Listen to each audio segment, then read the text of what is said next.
우리가 사는 삶을 정의하거나 설명하는 말들은 많습니다. 특별히 삶을 정의하거나 설명하는 수많은 말들이 있는데 그 삶을 정의하고 설명하는 수많은 말들 중에 성경이 주목하는 단어가 있습니다.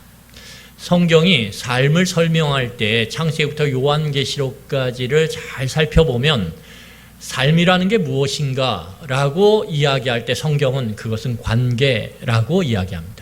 그러니까 삶은 관계다. 너무 단순한 것 같지만 이 단순한 말 속에 우리의 삶에 가장 핵심적인 것이 들어 있습니다.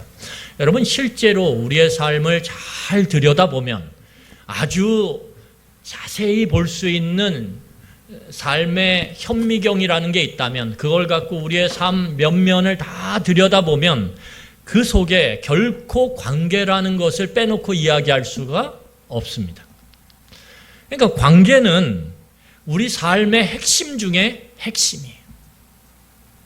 그래서 우리의 삶은 수많은 관계의 집합체다, 이렇게 또한 이야기하기도 합니다. 그래서 여러분 잘 보세요. 그러면 우리는 수많은 관계로 엮여져 있고 연결되어 있어요. 홀로 존재하는 어떠한 관계도 갖지 않고 살아가는 존재는 없습니다. 여러분, 그런 관점에서 보면 삶을 윤택하게 만들고 싶어 해요. 우리는 삶을 좀 더 풍성하게 만들어가고 싶어 해요. 우리는 삶을 좀 행복하게, 삶을 윤기나게 그렇게 만들어가고 싶어 해요. 그렇게 삶에 대한 그런 아름다운 모습을 만들어가는 데 있어서 가장 효과적인 방법이 무엇이냐고 물으면 우리는 당연히 그 삶의 핵심 중의 핵심인 관계를 붙잡아야 돼요. 그러니까 삶이 윤택하고 풍성하고 윤기가 나려면 반드시 우리의 삶에 연결된 관계가 아름답게 가꾸어져야 된다는 거예요. 여러분, 어떤 식물도 가꾸지 않으면 그 식물이 제대로 자라서 그 식물이 맺어야 될 열매를 맺을 수가 없습니다. 그래서 이 식물들이나 아니면 나무들을 가꿀 때 많은 애씀과 노력이 들어가요. 그래야만 그 식물이나 나무가 땅과의 관계에서, 햇빛과의 관계에서, 여러 가지 자연환경과의 관계에서 잘 성장하고 풍성해짐으로 많은 열매를 맺을 수 있다는 거예요. 우리 관계도 당연히 가꾸어져야 돼요. 여러분, 부모-자식 관계가 자연스러운 것 같죠? 그런데 그것도 가꾸지 않으면 그 관계가 원수보다 더한 관계가 되기도 해요. 우리의 주변 가운데서 부모 보지 않고 살아가고 자식 보지 않고 살아가는 사람들이 왕왕 있어요. 여러분, 부부관계는 어때요? 한때 너무 뜨겁게 사랑해서 어떤 세상에 누구도 무엇도 갈라놓을 수 없을 것처럼 그렇게 보였던 그 사랑의 관계도 가꾸지 않으면, 돌보지 않으면 그 관계도 님이라는 글자에 점을 하나 붙이면 뭐가 되죠? 갑자기 그 노래가 떠올랐어요. 설교문에는 없어요. 남이 되죠. 같은 삶의 공간 안에 살아가면서 같은 시간을 보내고 같이 밥 먹고 같이 텔레비전을 보고 같은 시간을 보냄에도 불구하고 우리는 남처럼 그렇게 관계를 맺으며 살아갈 수 있어요. 아내의 이름 한 번 부르지 않고 남편의 이름 한 번 부르지 않고 우리는 같은 공간에 같은 시간을 살아갈 수 있어요. 가꾸지 않으면 관계를. 여러분, 그래서 어떤 일을 하는 것보다도 어떤 무엇인가 내가 이루려고 업적을 이루기 위해서 열심을 내기보다 더 중요한 근본적인 게 뭐예요? 관계의 에너지를 써야 돼요. 여러분, 생각해 보세요. 내가 승진을 했어요. 내 사업이 번창해요. 그런데 집에 들어오면 모든 관계가 다 끊어져 있어요. 자식이 아버지를 보기를 마치 남 보듯이 봐요. 여러분, 아내가 남편을 보는 것이 어때요? 남보다 더 못한 눈초리로 그렇게 바라봐요. 그러면 여러분, 밖에서 어떤 업적과 일을 이룬 게 무슨 의미가 있겠어요?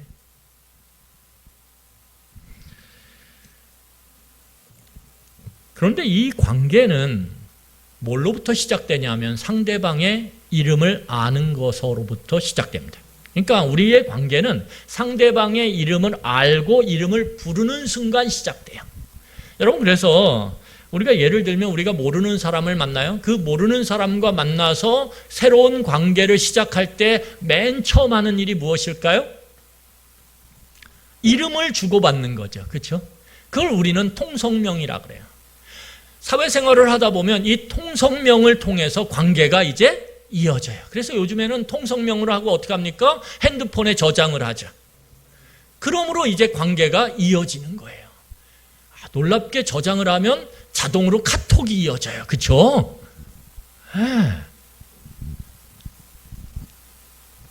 여러분, 오늘 하나님께서 이스라엘 백성과 시내산에서 만나세요. 그 만남은 관계를 맺기 위한 것이에요. 그 관계를 뭐라고 이름하냐면 언약적 관계라고 이야기해요. 반드시 기억하셔야 돼요. 언약적 관계. 그냥 만났다 헤어지는 관계가 아니라 언약으로 엮여진 끊을래야 끊을 수 없는 관계를 맺기 위해서 시내산으로 이스라엘 백성들을 인도하셨어요. 그리고 그 언약적 관계를 맺기 위해서 맨 처음 하신 일이 뭐냐면, 자, 우리 출애굽기 3장 13절부터 15절이에요. 자, 출애굽기 3장 13절부터 15절 같이 보도록 하겠습니다. 출애굽기 3장 13절로 15절입니다.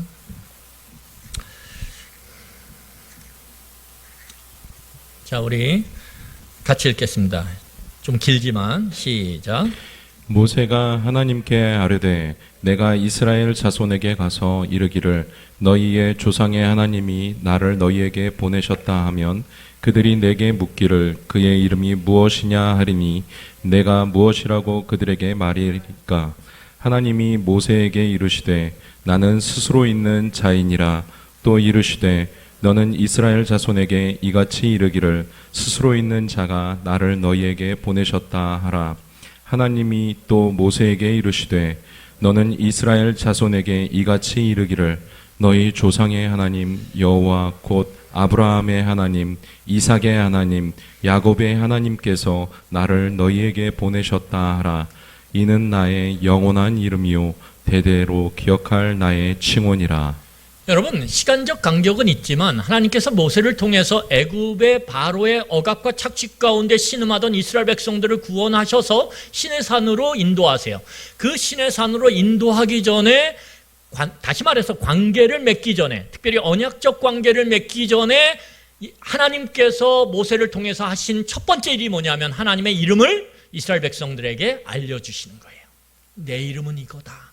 오늘 성경을 보면 하나님의 이름을 뭐라고 히브리어로 이야기하냐면 에흐예 아세르 에흐예 이렇게 발음합니다. 에흐예 아세르 에흐예.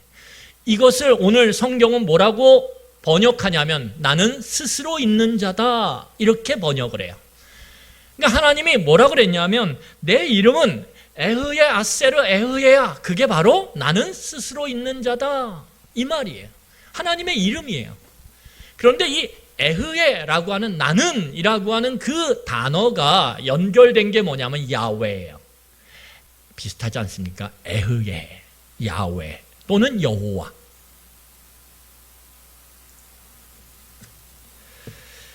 여러분, 하나님이 이스라엘 백성과 놀라운 통성명을 하신 거예요.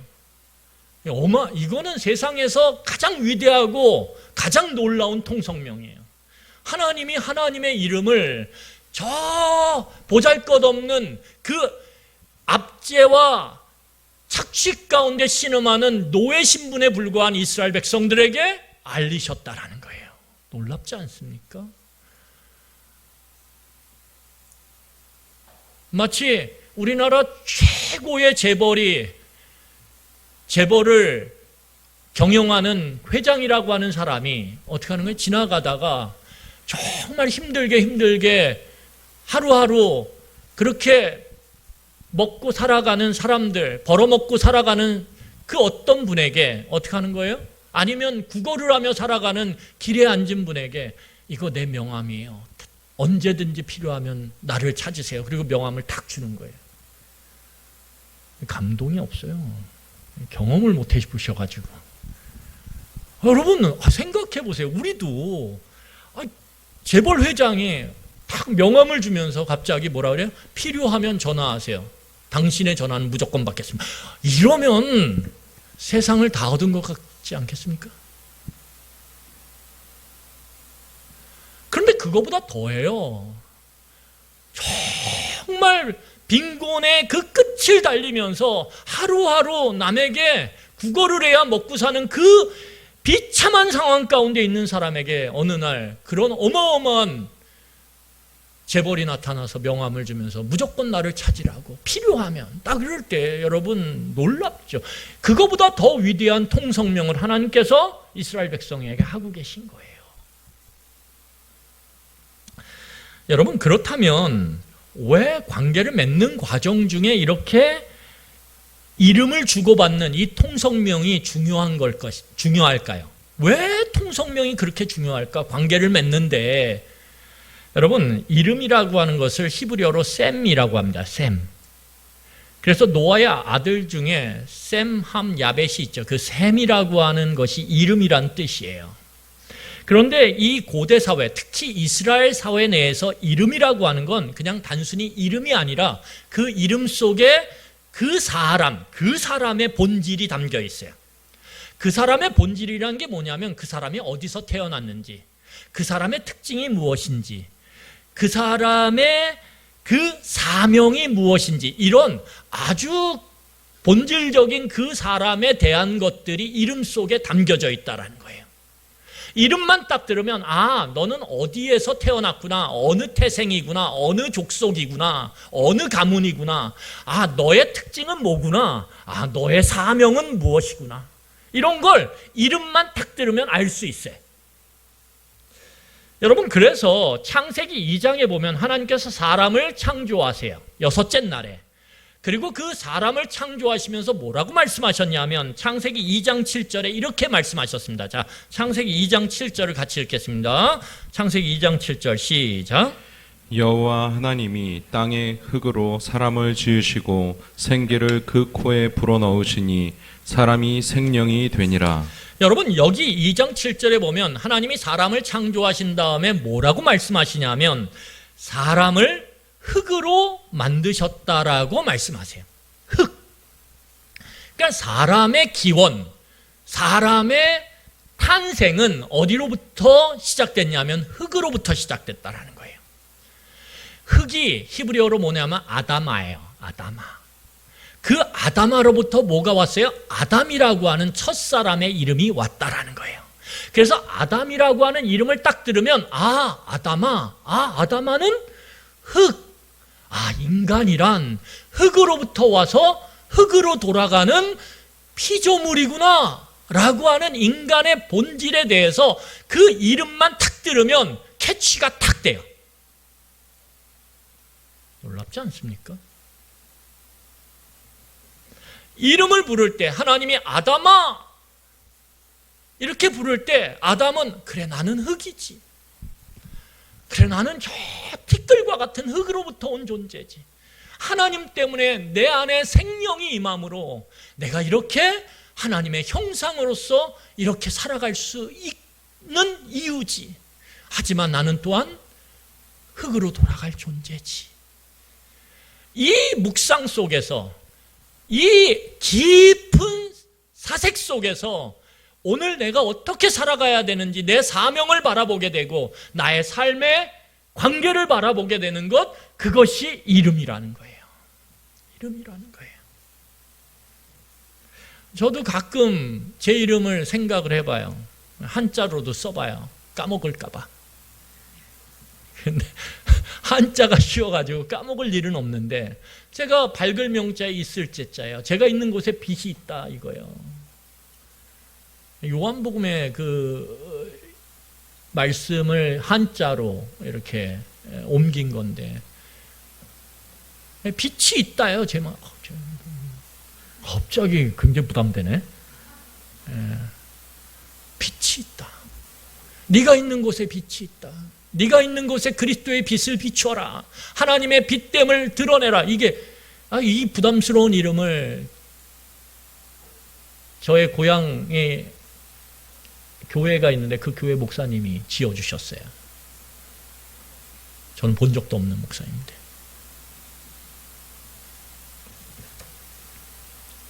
부담스럽게. 그런데 이름 속에 뭐가 있어요? 제 사명이 있다라는 거예요. 그 이름을 생각할 때마다 내가 빛이 돼야지. 내가 목사로서 빛된 삶을 살아가야지. 그것이 제 안에 계속적으로 울려요. 이름이라는 게 그런 것이라는 거예요. 부모의 소원이 담겨지고 부모의 기대가 담겨지고 그 자녀에 대한 마음이 담겨지는 것, 그게 이름이라는 거예요. 하나님의 마음이 담겨진 것, 그것이 이름이라는 거예요.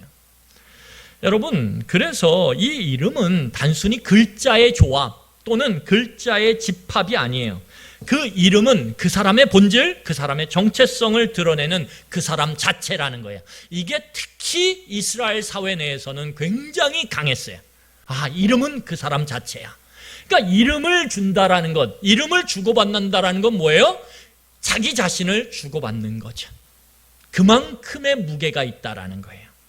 여러분, 그래서 이름을 주고받음을 통해서 관계가 시작되고 그 이름을 어떻게 대하느냐에 따라서 관계가 깊어지기도 하고 관계가 깨지기도 해요.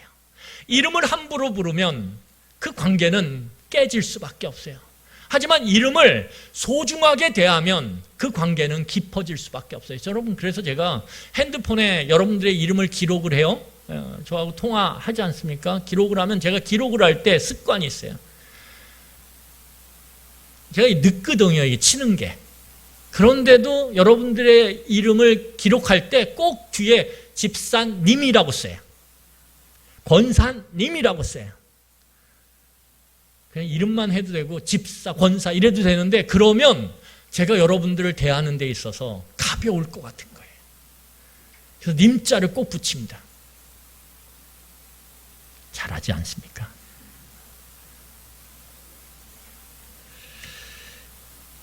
여러분, 이름을 정중하게 대하면 관계는 좋아져요. 그런데 이름을 하찮게 대하거나 함부로 부르면 이 관계는 흔들리게 돼 있어요. 여러분, 만약에 여러분들의 배우자를 향해 야, 너 이렇게 하면 오늘도 너무 기분이 상쾌해 이러세요? 왜 이름을 부르지? 왜 그렇게 부르냐고 그러지 않습니까? 그렇게 이름 부르면 아침부터 기분이 안 좋죠. 근데 이름을 공손하게 부르거나 아니면 여보라고 하는 그런 명칭으로 불러주면 어때요? 마음이 좋아요. 그리고 왠지 남편이 사랑스러워 보여요. 아내가 사랑스러워 보여요. 이름의 힘이라는 게 그런 거예요.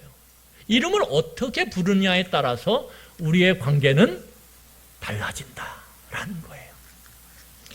여러분, 그래서 하나님이 이 언약 관계를 시내산에서 맺는 이스라엘 백성들을 향해 오늘 세 번째 계명을 말씀하신 거예요. 그래서 이름을 부르는 것이 관계를 시작하고 그 이름을 어떻게 부르느냐 그 태도에 따라서 이 언약적 관계가 달라진다라는 거예요.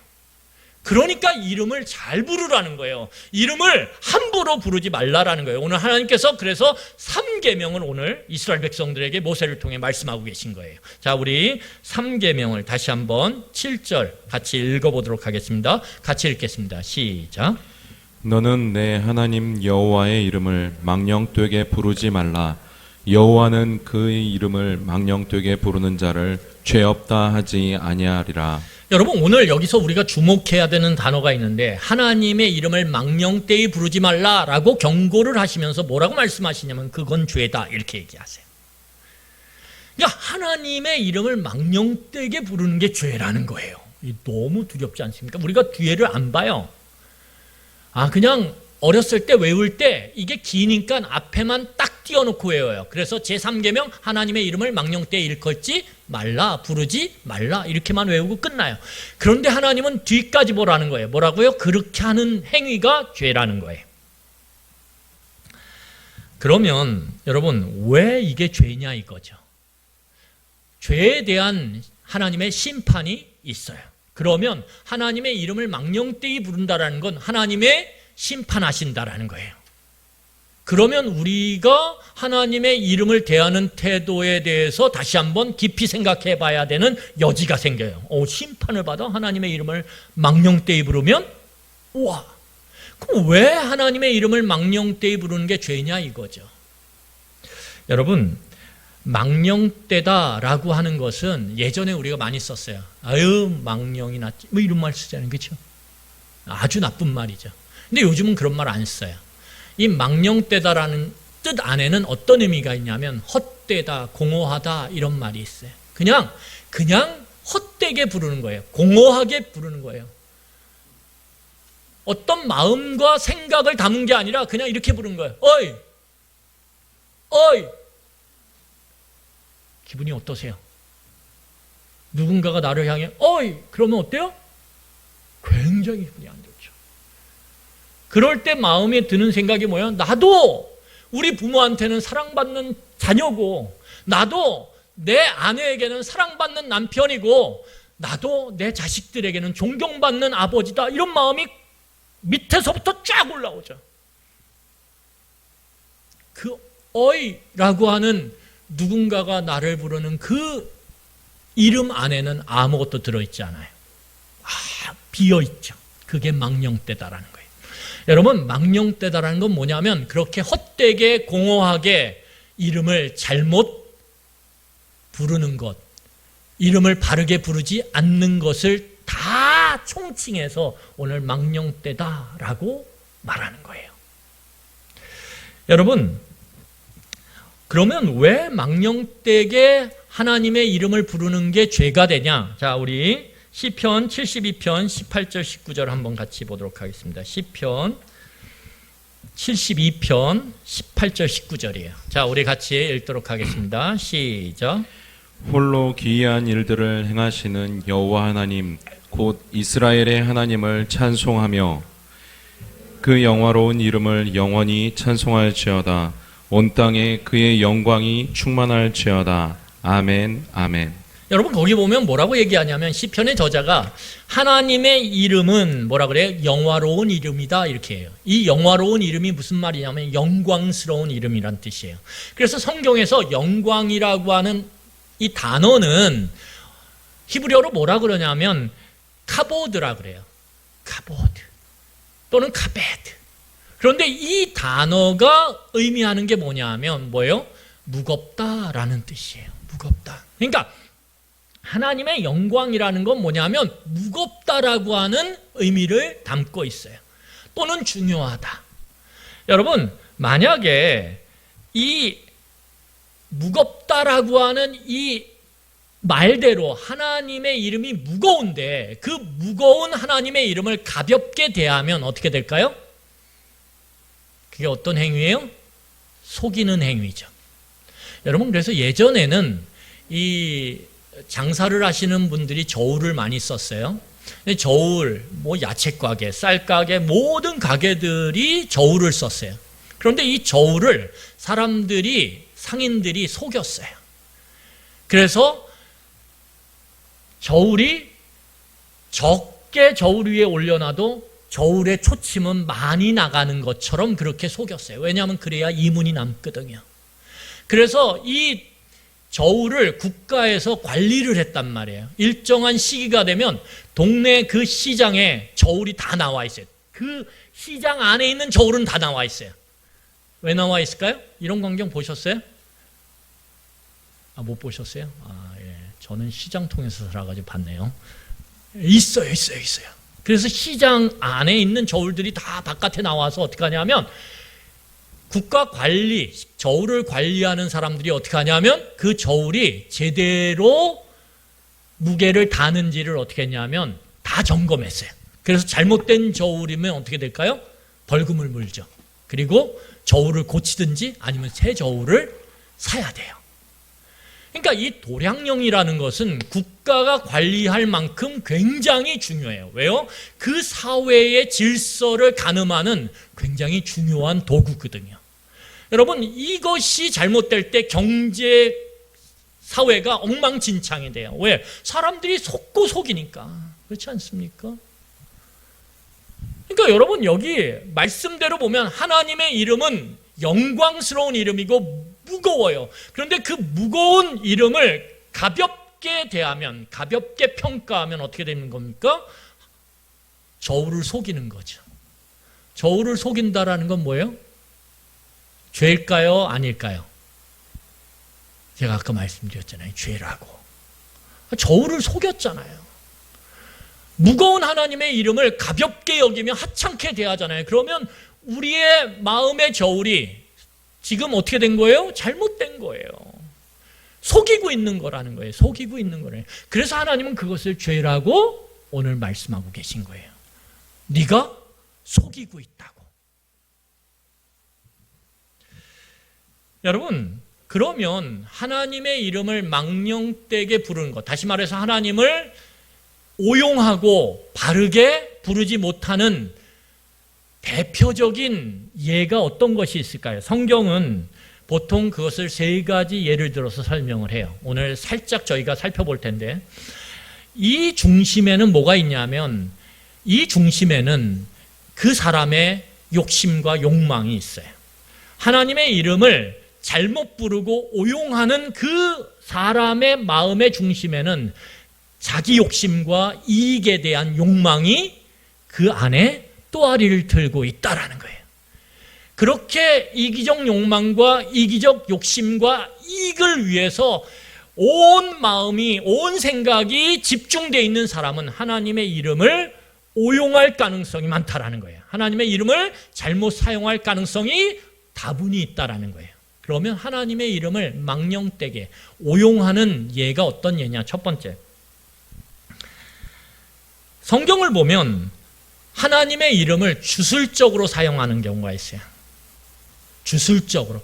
하나님의 이름을 외치면서 어떻게 해요? 나을지어다. 하나님이 당신을 낫게 할지어다. 이렇게 하나님의 이름을 갖고 어떤 능력을, 어떤 힘을 발휘하기 위해서 사용하는 경우가 있다는 거예요. 그런데 이 하나님의 이름을 주술적으로 사용하는 것이 하나님의 이름을 잘못 사용하고 잘못 부르는 이유는 무엇이냐 하면, 그 하나님의 이름을 주술적으로 사용하는 그 마음의 중심에 뭐예요? 하나님을 자신이 지배하는 모습이 담겨져 있거든요. 마치 내가 부리는 거죠. 일로 와! 그럼 오는 거예요. 이래! 이건 누가 하는 거예요? 종이 하는 거죠. 종이. 그렇지 않습니까? 예, 램프의 지니가 하는 거죠. 그런데 우리는 어느 순간인가 내 목적을 위해서, 내 필요를 위해서, 내 이익을 위해서, 내 욕심을 위해서 하나님을 그렇게 주술적으로 부리기 시작한다는 거예요. 거기에 하나님의 뜻은 없어요. 하나님의 생각은 존재하지 않아요. 단지 내 욕망과 욕심을 이루기 위해서 하나님을 데려다가 쓰는 거죠. 여러분, 우리의 많은 기도를 점검하면 우리는 하나님의 이름을 그렇게 사용하고 있어요. 하나님의 뜻은 상관없어요. 내가 원하는 것, 내가 바라는 것을 위해서 우리는 하나님의 이름을 함부로 가져다가 마구 사용해요. 마구 사용해요.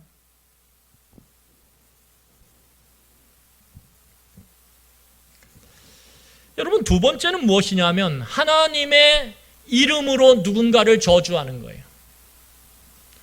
또는 하나님을 저주하는 거예요. 무엇인가 하나님이 내 원함을 이루어지지 않을 때, 내 삶이 여전히 힘들고 어려울 때 우리는 하나님을 저주하죠. 하나님 이럴 수 있어요. 당신이 그러고도 하나님이야. 뭐 이렇게. 이거는 하나님의 이름을 오용하는, 망령되게 부르는 것이라는 거예요. 세 번째는 무엇이냐면 하나님의 이름으로 맹세를 하는 거죠. 여러분, 성경에서 맹세를 금지하지는 않아요. 완전히 맹세할 수 있어요. 하나님의 이름으로. 근데 문제는 뭐냐면 함부로 하나님의 이름으로 맹세하면 안 된다는 거예요. 왜냐하면 인간은 변동 가능성이 많은 존재예요. 우리는 약속을 하고도 그 약속을 어떻게 해요? 휴지 조각처럼 쓰레기에 얼마든지 버릴 수 있는 사람들이에요. 증거가 어딨냐고요? 지금 옆에 있는 남편을 바라보세요. 집에 있는 남편을 한번 떠올려 보세요. 얼마나 지금까지 결혼해서 살아오면서 숱한 약속을 했어요. 그 약속 지켰어요? 우리 교회는 지킨 것 같은데요, 반응이. 얼마나 약속을 많이 했는지 몰라요. 내가 이것도 해줄게, 저것도 해줄게, 내가 이렇게 바뀔게, 이것도 내가 변할게. 얼마나 약속도 많이 하고, 얼마나 많은 각서도 쓰고. 각서 쓰셨어요? 그러면서 뭐라고 얘기했어요? 내가 하나님을 믿는 사람인데, 내가 진짜 하나님의 이름으로, 그러면서 어떻게 했어요? 약속하고 각서했는데, 그게 지금 쌓았으면 백두산 높이만큼 돼요. 과장해서.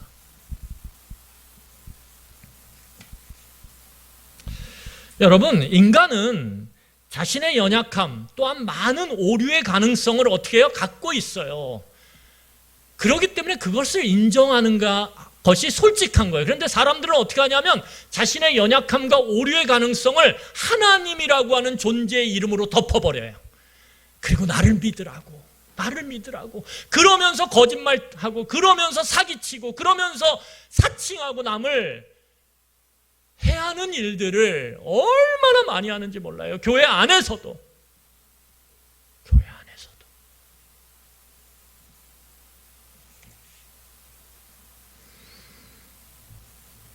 제가 그래서 교회에서 어떤 일을 하시는 분들이 있어요. 특별히 사람과 사람을 연결하는 일들을 하시는 분들에게 제가 꼭 부탁드리는 일이 있어요. 제가 열심히 기도하겠습니다, 당신을 위해서. 그런데 그것을 교회 안에서는 할 때 조심하셔야 돼요. 이렇게 말씀드려요. 왜냐하면 그 일이 안 되고 되고를 넘어서서 하나님의 이름이 함부로 사용되는, 왜? 그 사람이 예수 믿는다고, 그 사람이 하나님의 이름을 높이는 사람이라고 생각하고 그렇게 일적인 관계를 맺었는데 그 사람의 변동 가능성, 연약함, 오류의 가능성이 결국 드러나게 될 때 그 일은 틀어지고 관계는 망가지거든요. 그래서 조심하셔야 된다라는 거예요. 조심하셔야 된다. 이게 하나님을 망령되게 일컫는 거예요. 부르는 거예요. 여러분, 그런데 이런 세 가지의 경우, 그러니까 하나님의 이름을 함부로 사용해서 잘못 사용하는 경우, 그게 뭐라 그랬어요? 오늘 성경을 보면, 성경을 통해서 제가 이야기한 게 하나님의 이름을 주술적으로 사용하는 것, 내 이익과 욕심을 위해서 하나님의 이름을 저주하거나 그 하나님의 이름으로 남을 저주하는, 시어머니 특히 저주하는 거야. 하나님, 우리 시어머니 가다가 좀 넘어지게 도와주세요. 깨닫게 막 이렇게. 이거 제가 그냥 얘기하는 거예요. 세 번째가 뭐예요? 오늘 이야기했던 것처럼 함부로 맹세하는 것, 이거죠. 근데 이게 왜 문제냐면, 이것이 문제가 되는 이유는 우리가 이 언약적 관점에서 봐야 된다는 거예요. 여러분, 제가 그랬어요. 신의 산 이 언약 관계 안에 두 가지의 성격이 담겨져 있다고 그랬어요. 두 가지. 뭐라 그랬어요? 종주권 언약이라고 하는 그 언약의 성격인 지배적 성격, 또 하나는 결혼 언약이라고 하는 그 언약의 사랑의 성격. 그래서 하나님이 이스라엘 백성과 신의 산에서 맺는 이 언약 안에는 지배의 성격과 사랑의 성격이 담겨져 있다는 거예요. 그래서 지금 하나님을 오용하는, 하나님의 이름을 오용하는 이 세 가지 예는 지배 관계를 뒤집어 버려요. 누가 하나님을 지배해요? 자기가 지배하는 거예요. 자기의 욕망, 자기의 이익이. 하나님이 우리를 지배하는 게 이 언약 관계란 말이에요. 하나님의 뜻을 우리가 따라 순종하는 것이 언약 관계에서 이루어지는 거예요. 그런데 어느 순간인가 하나님의 이름을 오용하는 예들을 보면 우리의 이익과 욕심을 위해 하나님이 일하고 있는 거예요. 지배관계가 바뀌죠. 지배관계가 깨지는 거예요. 이렇게 하나님의 이름을 오용하는 것은 뭐예요? 하나님과의 사랑의 관계를 훼손시키는 거예요. 왜요? 하나님의 이름을 막 저주하잖아요. 남편이 아내를 저주하고 아내가 남편을 저주하면 사랑은 이미 끝난 거예요.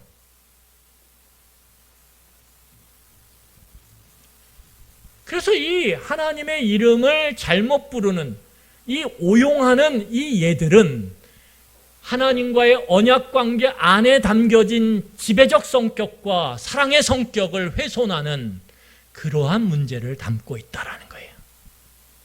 자, 그러면 우리는 여기서 마지막으로 그러면 하나님의 이름을 어떻게 대해야 되는가? 바르게 하나님의 이름을 부르는 것은 도대체 어떤 것인가? 우리 그것을 살펴보고 오늘 말씀을 마치려고 합니다. 자, 우리 시편 몇 개를 찾을 거예요. 자, 시편 9편 10절이에요.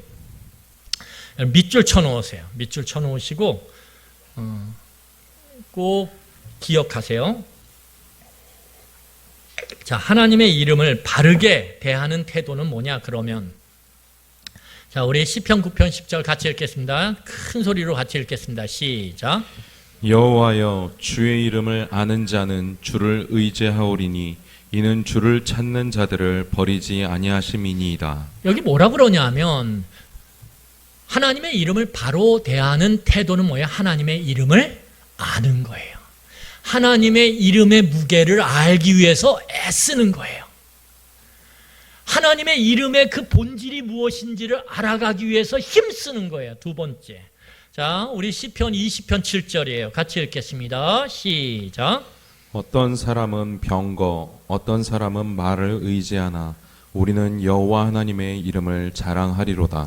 여러분, 하나님의 이름의 무게를 알아가면 알아갈수록 우리가 하나님의 말씀을 통해서 그 무게가 얼마나 무거운지를 알아가면 알아갈수록 그리고 그 무게를 우리의 마음 가운데 바로 측정하면 측정할수록 우리는 그 하나님의 무게 때문에 자랑하게 되죠. 이 놀라운 하나님이 내 하나님이라고, 이 하나님이 나의 구원자시고 나의 주님이시라고 우리는 자랑하게 돼 있어요. 왜 우리가 하나님의 이름을 자랑하지 못해요? 하나님의 이름의 무게를 우리가 제대로 측정하지 못하기 때문에 그래요. 하나님의 그 이름에 담긴 무게를 알기 위해서 이 무게가 얼마나 무거운지 그것을 바르게 측정할 수 있는 이 성경의 저울을 우리가 사용하지 않기 때문에 그래요. 여러분, 세 번째, 우리가 하나님의 이름을 바르게 대하는 태도는 무엇이냐면 시편 145편 1절이에요. 우리 시편 145편 1절 같이 읽겠습니다. 시작. 왕이신 나의 하나님이여, 내가 주를 높이고 영원히 주의 이름을 송축하리이다. 여러분, 하나님의 이름의 무게를 알게 될 때 그 무게를 점점 더 세밀하게 0.00001 그 단위까지 알아갈 때 우리는 그 하나님의 무게에 놀라고 우리는 자랑하게 돼 있어요. 다른 사람들에게. 그리고 그 하나님을 나 혼자 있을 때 어떻게 하게 돼 있어요? 찬양하게 돼 있어요. 하나님, 당신이 나의 하나님인 게 너무너무 감사해요. 우리는 하나님을 찬양해요. 길을 가면서도 찬양하고요. 밥을 먹으면서도 찬양하고요. 식사를 준비하면서도 찬양하고 일을 하면서도 찬양해요. 왜요? 그 무거운 하나님이 내 하나님이거든요. 남들한테 자랑하고 싶은 그 하나님이 내 하나님이거든요. 여러분, 네 번째가 뭐예요? 우리 시편 29편 2절이에요. 시편 29편 2절. 여러분, 반드시 기억하셔야 돼요. 이건 시편 29편 2절 같이 읽겠습니다. 시작. 여호와께 그의 이름에 합당한 영광을 돌리며 거룩한 옷을 입고 여호와께 예배할지어다. 여러분, 하나님의 이름의 무게를 바르게 알아가면 알아갈수록 다른 사람들에게, 하나님을 모르는 자들에게 자랑을 하고 나 홀로 있을 때 수시로 하나님을 끊임없이 찬양하고 높여요. 내 입술에서 하나님을 찬양하는 찬송의 소리가 끊이질 않고 흘러나와요. 그러면서 어떻게 됩니까? 공동체로 모여 공적인 예배 가운데 하나님을 이렇게 찬양하고 예배하며 노래하는 거죠. 나 혼자가 아니라 정해진 시간에 정해진 그 공동체 안에서 하나님의 이름을 함께 높이며 외치는 이 놀라운 일들이 우리 안에 일어난다라는 거예요. 마지막으로 우리가 하나님의 이름을 바르게 부르는 태도가 무엇입니까? 시편 119편 55절이에요. 119편 55절. 우리 같이 읽겠습니다. 119편 55절. 119편 55절 같이 읽겠습니다. 시작. 여호와여, 내가 밤에 주의 이름을 기억하고 주의 법을 지켰나이다. 그럴 때 우리는 어떻게 되냐면 어떤 순간에도 내 인생에 밤이 찾아온다 할지라도 내 인생의 깊은 구렁텅이에 빠지는 그 시간이 와도 우리는 하나님의 이름을 놓치지 않고 기억하는 것이라는 거예요. 내 인생의 어두움 가운데 내 인생의 그 밤의 시간 속에서 다른 이름을 기억하고 그 이름을 의지하는 게 아니라 누구를 의지해요? 하나님의 이름을 의지하는 거예요. 이 세상 어떤 이름보다도 무거운 이름, 그 어떤 재벌과 어떤 권력자보다도 그 무거운 이름, 그 이름을 우리가 기억하고 그 이름을 부르는 거예요. 여러분, 이것이 하나님의 이름을 바르게 부르는 태도라는 거예요. 여러분, 성경 7절은, 오늘 본문 읽었던 7절은 하나님의 이름을 부르지 말라라고 이야기하잖아요. 불러라. 그런데 망령되이 부르지 말라. 그러면 무슨 말이에요? 바르게 열심히 불러라. 하나님의 이름은. 이름은 부르라고 있는 거예요. 그렇죠? 부르라고 있는 거예요. 말씀을 정리하겠습니다. 여러분, 우리는 하나님의 이름을 부르기 위해서 존재하는 사람들이에요. 왜요? 우리는 하나님의 백성이기 때문에. 백성의 의무는 왕의 이름을 기억하고 왕이 어떤 분인지를 알아가고 그 왕을 수시로 찬양하고 그 왕을 높이는 거예요. 그게 백성의 삶의 의무예요. 우리는 하나님의 이름을 부르도록 그렇게 하나님이 부르셔서 새롭게 만든 하나님의 백성이라는 거예요. 그래서 우리는 열심히 하나님을 알아가야 돼요. 하나님의 이름이 얼마나 무거운지를 알아가야 돼요. 그리고 그 하나님의 이름을 자랑해야 돼요. 그 하나님의 이름을 송축해야 돼요. 그 하나님의 이름을 공동체가 모여서 함께 노래하며 예배해야 돼요. 그리고 그 하나님의 이름을 어떠한 삶의 순간에도 기억하고 그 이름을 붙잡아야 돼요. 이것이 우리에게 주신 하나님의 복이라는 거예요.